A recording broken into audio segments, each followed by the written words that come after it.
enough of that, you will want to see what is inside my pack.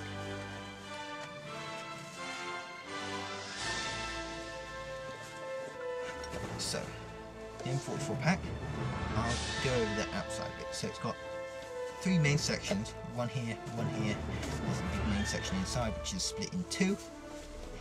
On the back it has these 4 things called D hooks. One there, one down here and one down here. And they are basically for attaching it to the Y straps. So the ones on the shoulders hook onto these, well, the D rings rather on the shoulders hook onto these. These rings down here hook onto these ones when these obviously under your shoulders. So that's the outside of it.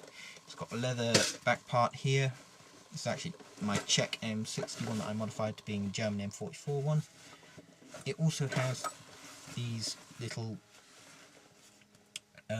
D-rings at the top here and here, and on the bottom of the 2 front pockets, and they are for attaching what's known as an M39 assault pack. I don't have any of those because they'd basically gone out of use by the end of the war, and in my opinion they're also pretty crap. So here I will show you what I have got inside my pack. So first off, in this pocket here I have these. These are the Soldatenliederbuch, and there was 3 parts to this. So there's a part 1 which had a green front, part 2 which had a pink front, and a part 3 which had an orange front. And they were very affordable. They were only, I think, 40 Reichspfennig, which was basically about 40 pence or 40 cent or 40, yeah, that's basically that. Really hardly anything per edition, and they have all of the German kind of marches and songs of the time. It was kind of quite, the reason why it was so cheap was because it was imperative for the soldiers to keep up their morale. So there's just a random example. These are reproductions that I made myself out of bits that I found online. Yep. So I got those. Next to them, or behind them rather, I have these. This is a German original flashlight or torch, and these were designed so that they have, you can see there's 2 straps here. It was designed so that it could fix onto a button like so, and then the German soldier could turn it on and just walk around like that, and would have their hands free to operate their rifle or do something else that they needed to do. Say they were having to check papers, etc. This is an original one. It looks like it was in Yugoslavia and has been repainted for the Yugoslav army. This is actually a traffic police one because it's got 3 filters: green for go, orange or yellow for wait rather, and red for stop. You do motion like that. If it was, say, you saw a train coming or a truck or something, you'd turn it on, do that, and the truck would stop. Stuff like that. I've got a spare battery here for it. They still make these batteries for the German torches, which is amazing, because they don't for the British. So that is all I have in the first pocket. In the next pocket here I have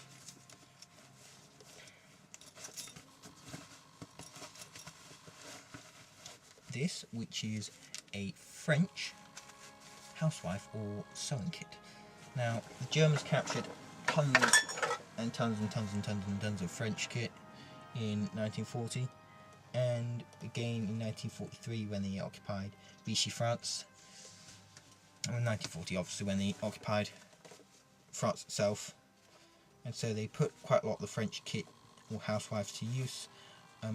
I've seen it mentioned in Augustin Seitz Deutsche Soldaten, I believe, that the Germans did use captured French sewing kits or housewives. So here I've got some needles and pins at the top, some spare thread there, and some reels of thread here. These are original.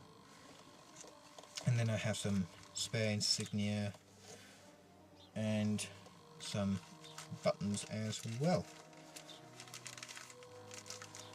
They're in a plastic packaging. Ignore that, but because I'm using it, I find it easier to have them in different sections. So that is basically all I had in that pocket there.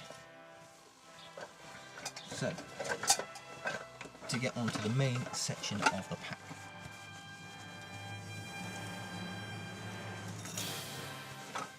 It is done up with the drawstring. Here I've done it in a kind of a half bow.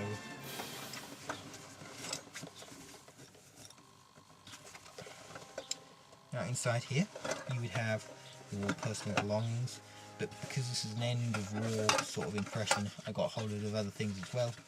So first off, you would want some toothpaste. This is kind of, well, was my replica toothpaste tube, because I don't have anything in it, that's why it's falling to bits.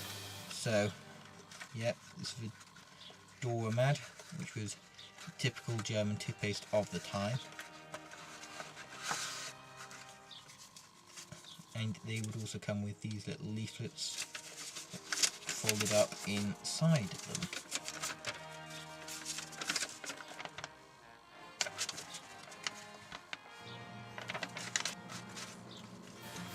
And the slight problem with it is that they didn't really know much about radioactivity then, so the toothpaste actually was radioactive. As you see, it says radioactive toothpaste there in German. So that's quite a popular brand of toothpaste. I copied this from Augustin Seitz Deutsche Soldaten and another link I found.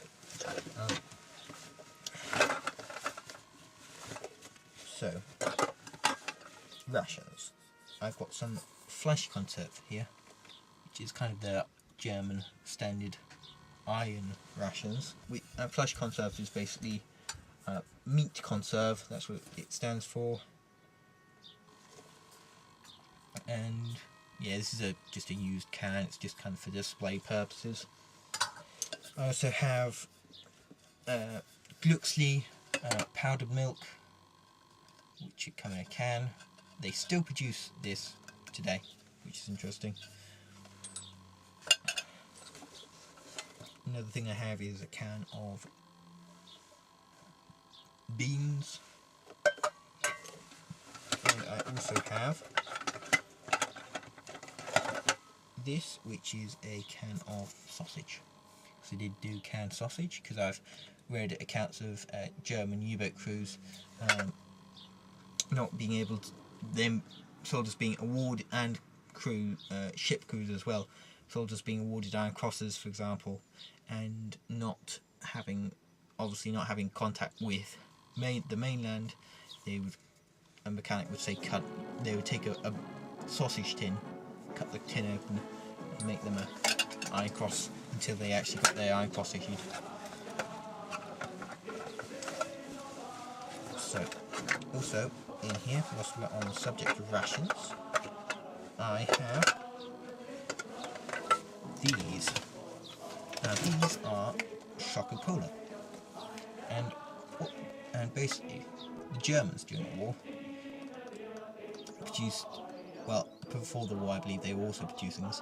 It's called Coca-Cola, and it's basically a mixture of caffeine, the cola bean, and chocolate. So chocolate, caffeine, cola.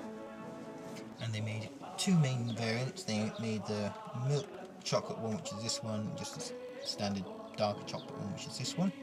This one was, however, more common. The German army used these. The designs are almost the same now as they were then, and the company is still in business. They make great tasting chocolate, and the only difference is that the Coca-Cola of the wartime, they had a massive Reichsadler on the front, and obviously because it's a German farm now they can't have that because of laws. But yeah, it would give the soldiers energy, and it would kind of be one of the big things that they would be kind of given if it was, say, cold, or there was a lack of rations, or just before they went into combat, or if they'd kind of, as a treat as well, if they'd done well in combat. So next thing, I have a mess tin, and the mess tins were basically very common, well, obviously, but they came in 3 sections. The main section here, a lid, and an insert. However, this insert isn't particularly accurate. I've got a more accurate insert. I have a more accurate one here of what the inserts look like. But yeah, it's just a spare insert I have. And you'd be able to cook stuff in this and then just eat out of it. And same of this. This is actually a post-war, I believe, East German one, but they're almost the same. There's just some slight little details that are wrong, such as it's got lines down the front. The wartime German ones didn't have that. This part here is got too much metal on, etc.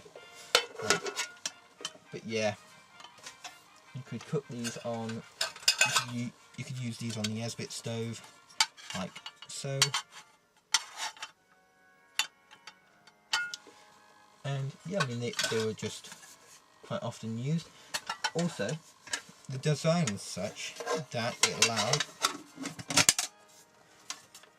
allowed for multiple ones to be carried in each hand. So you could send off. What happened usually is that they'd send off the rookie recruits to, after they'd just taken a position, to go back to the rear, get food. So they give them all the mess tins. They'd hold all the mess tins together, and they'd be given what's called a soup kitchen, which they'd carry on and get their back. I don't have one of those, but they'd go back and then go back to the front. So that was basically those, and it also allowed them to have a piece of wood here, put it over your shoulder, and carry multiple ones of these. So that is almost the end of the stuff I have in here. Next things I have is these. Now these are what's known as a fork and spoon set. In the German, these are folding, so which was a very good design the Germans had. It's got a fake 1942 date there. This is a reproduction one. Basically all my kit's reproduction unless I say so. And that basically you'll be able to use it so like a spoon that way and a fork that way. I don't think they're that hard. Some people say that they're quite hard to use, but I find that they're quite nice to use. But like Coca-Cola, some people say Coca-Cola tastes disgusting. I think it tastes nice. Anyway, last bit of eating utensils that I have is this. This is known as a butter dish. This is a post-war East German one, I believe. It says BGS there, which stands for Bundesgrenzschutz, which is basically People's Border Guards. But it's exactly the same as a wartime German one. I've looked at the Augustin Seitz book, and he has one which looks, I don't know what that was, and it looks exactly the same as this.